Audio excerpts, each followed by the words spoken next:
ஏன்னா பெருமாள் என்ன பண்ணுவாராம், சரணாகத்தின்னு ஒருத்தர் காலில் விழுந்துட்டா உடனே அனுகிரகம் பண்ணிடுவார். அதுதான் நியதி. ஒருவேளை பண்ண முடியலன்னா ஒரு நாள் குறிச்சிருவாராம், இத்தனை நாள்ல பண்றேன்னு.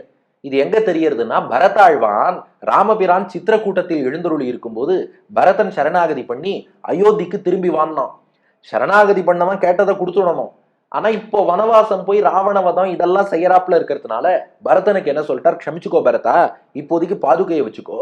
ஆனா என்ன சொன்னார், 14 வருஷம் பூர்த்தியாகும் போது சைத்திர மாசம் சுக்லபக்ஷ பஞ்சமி திதி என்று நான் அவசியம் வருவேன், மீண்டும் வந்து பட்டாபிஷேகம் செய்து கொள்கிறேன்னு வாக்கு கொடுத்தாரு இல்லையா ராமபிரான். அப்போ நம்மாழ்வார் கேட்கிறார், எனக்கு நீ உடனே அனுகிரகம் பண்ணலன்னா பரவாயில்ல, எனை நாள் அகன்றிருப்பன், இன்னும் எத்தனை நாள் இதுல என்ன வைக்க போற, அதுக்கு ஒரு காலமாவது ஒரு நாள் குறிச்சு கொடுத்துட்டா அதை நினைச்சாவது சரி, அந்த நாள் மோட்சம் கிடைக்க போறது, அந்த நாள் மோட்சம் கிடைக்க போறதுன்னு நினைத்தாவது அறி இருப்பேன்.